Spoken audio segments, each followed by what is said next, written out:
Today we're taking a quick look at the 9 Richard Prince art books that I've got in my collection. I thought I had a lot more, but apparently this is all I've got. Starting off with Naked Nurses, this 2006 publication consists of black and white found photographs and a whole lot of controversy. I'll have to flip through this one pretty quickly for obvious reasons, but the content of this book is exactly what you'd expect from the title. I'll save you about $200 and assure you that they definitely don't look like any of the nurses I've ever seen. It's believed that this book explores the themes of sexuality and the objectification of women in society, as well as healthcare, but the commentary Prince was making led others to believe that he was playing into the harmful stereotypes.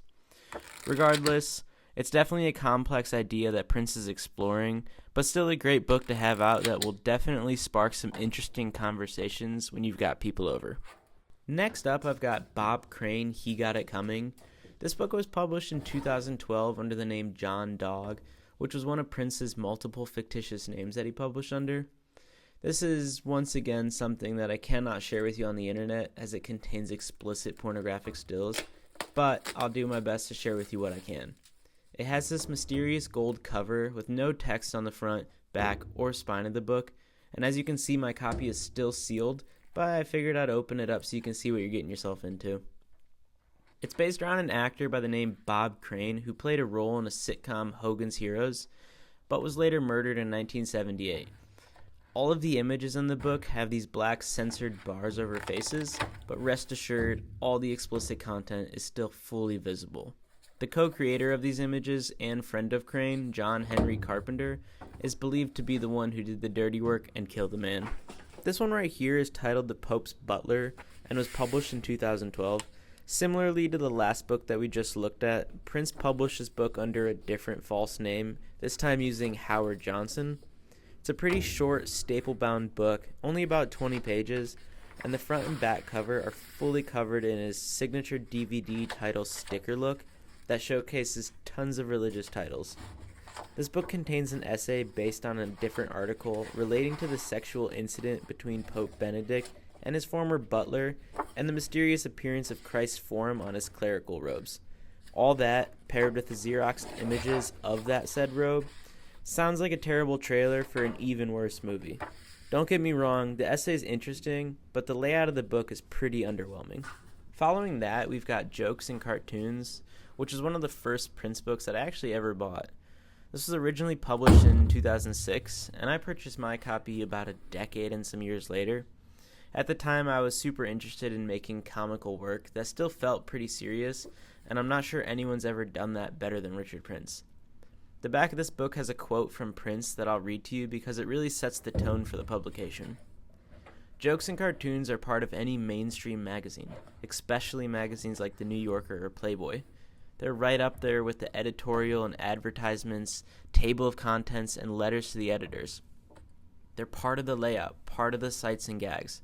Sometimes they're political, sometimes they just make fun of everyday life. Once in a while, they'll drive people to protest and storm foreign embassies and kill people. This book was assembled by Prince himself and is a collection of jokes and cartoons that he's collected from old newspapers or magazines, but also includes some of his own original work. The format of the book feels very raw, almost like we get a glimpse into what a sketchbook would look like. And I can appreciate the work and idea behind this publication, but overall, lacking in visual interest for me. It is a great insight to the popular series of joke paintings that he has, and is definitely still worth checking out. Following that, we've got this Czech paintings book. This was published in 2005, and my copy came with this mysterious stain on the very bright red cover, probably being the reason for why it was so cheap online. I was pretty unfamiliar with this body of work when I purchased it, but I ended up really enjoying the paintings that I found inside. The way he's able to incorporate an everyday object such as a check and do it in a way that makes viewers ooh and ah is simply incredible. These paintings are very rough and expressive and are often painted with warm colors, but still have structure in them with the way that he creates these painted shapes in the background, but then incorporates vertical lines with checks in the foreground. You can see some of his joke work start to filter into the series, as well as some of the paintings having jokes right on top of them, and some have them stenciled into the background, slowly disappearing within the layers of paint. One thing that I really enjoyed about this book are the foldouts. Oftentimes publications don't do large-scale paintings any sort of justice, so it's really nice to be able to study a painting and get a larger viewing experience and just see more detail in general. Towards the end of the book, we're met with these interesting collages that have checks paired up with photographs of celebrities. For example, we have Andy Warhol and Pamela Anderson. We even get a glimpse into some of his other work, specifically his popular series of nurse paintings. I currently don't have any of the nurse publications, but if you guys enjoy this, maybe we can make that happen. This massive publication is by far the most important Prince book, in my opinion, to have been published in the last 10 years. It is definitely a must-have in the collection, and not just because of the price. I picked this up in 2020 when it was first published for 75 bones, but the cheapest used copy I can currently find available is about $350, and a new copy will run you about $800. Before I get into why I think this book is so important, let's just take a minute to truly appreciate the design of the physical book with these beautiful printed edges and wraparound cover. I find myself picking up this book so often and can't help but smile when I flip through it. I grew up fantasizing about being a real-life cowboy, but as you can tell, some dreams just don't come true. The symbol of the cowboy has been a part of Prince's practice for nearly 40 years and is some of his most recognizable works, and this book shows a large portion of it. Prince started his focus of cowboys while clipping magazines at work, which he'd then crop images of Marlboro ads and alter them, which led to rephotographing and claiming them as his own. The king of appropriation. Even the author writes, extending his integration of the cowboy into the era of Instagram, Richard Prince demonstrates that the stakes around originality, appropriation, and truth in advertising are as high as ever.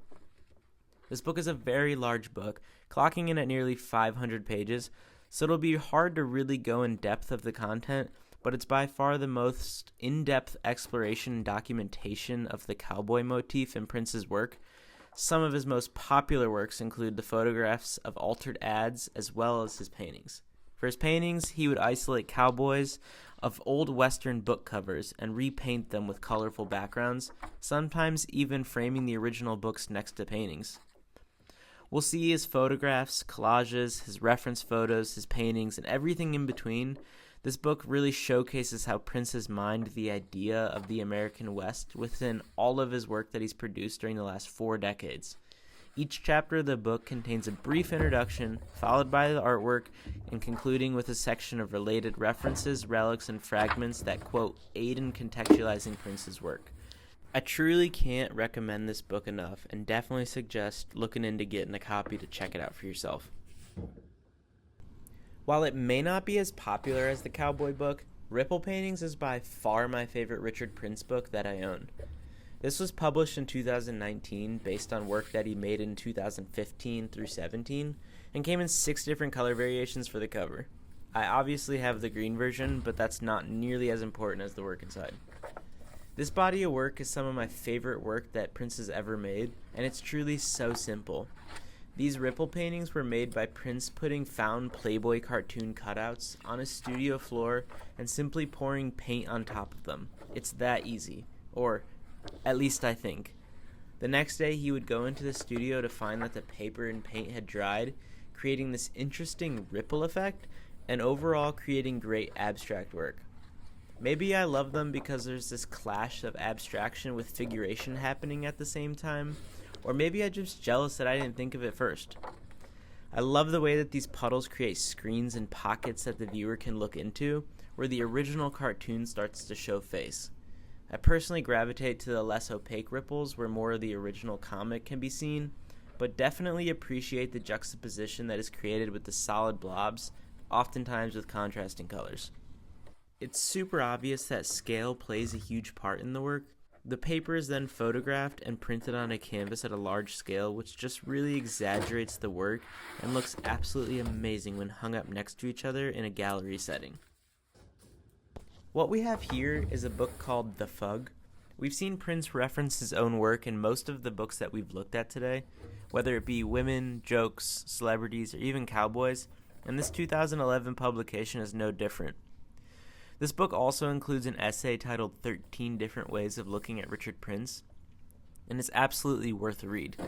There's a section that I'll read just because it's the best way to describe Prince as an artist.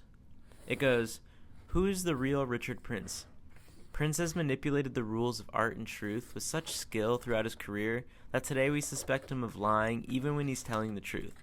It's a calculated effort, one that is the payoff of a practice spent in the fabrication of artworks that trade in rumor, gossip, innuendo, and fabrication. Prince has created traditional art objects in the form of photographs, paintings, and sculptures, but he's also surrounded these objects with an element of performance. The effect is a savvy type of art making that performs a double take. It simultaneously gives the art world what it wants, discrete, sellable works of art, but surrounds that art with a style of practice that withholds even more. For instance, originality, and the cherished intimacy of the artist's authentic hand." In this body of work, Prince mainly uses 4 images, whether it be photographs or magazine cutouts, and he'll place them in a specific manner and label the images 1 through 4. It seems kind of obvious that these would be placed in order, but it really shows that the composition of these collages were thoroughly thought out and he required them to be in a specific order. Some of my favorite collages include the women on motorcycles. I believe that the work later turned into the Girlfriend series, which I'd also love to purchase that book at a different time.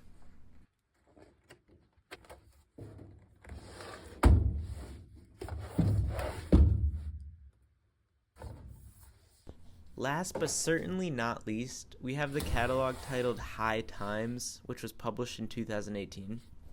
From what I read online and in this book, this series was a long time coming.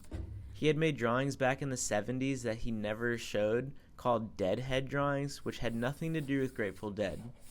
But up in the 90s, he published a book of hippie drawings, which later turned into these large-scale paintings many years later. The paintings are dark, yet colorful at the same time, having black backgrounds but vibrant characters covering them. They really pop, very organic yet structured, and most of these figures seem to be painted first on paper or loose unstretched canvas, and then cut and collaged onto the final stretched canvas, giving it a grid-like structure. I definitely gravitate to the drawings. I like the childlike playfulness of them, and they still feel like serious work. From what I've read, this was a pivotal series for Prince, as he's quoted saying, "It was fun making these paintings," or at least I thought it was fun. This book includes several plastic inserts of postcards, photographs, and other goodies, including a 7-inch recording of an original song from Prince titled "The Loud Song." Now, I don't have a record player, but I'd imagine it's a loud song. There's definitely a lot to learn from this book, as it's just overflowing with information and commentary from the multiple essays included. But overall, I really just think this is another one of those Richard Prince books that you just have to have in your collection. Yeah, so those are the 9 Richard Prince art books that I have currently in my collection. If you enjoyed the video, consider subscribing and drop a comment down below if you want to see a specific artist showcase or a specific title, and I'll definitely try my best to accommodate. Also, leave a comment if you hated this video, because I'll take all the comments I can get.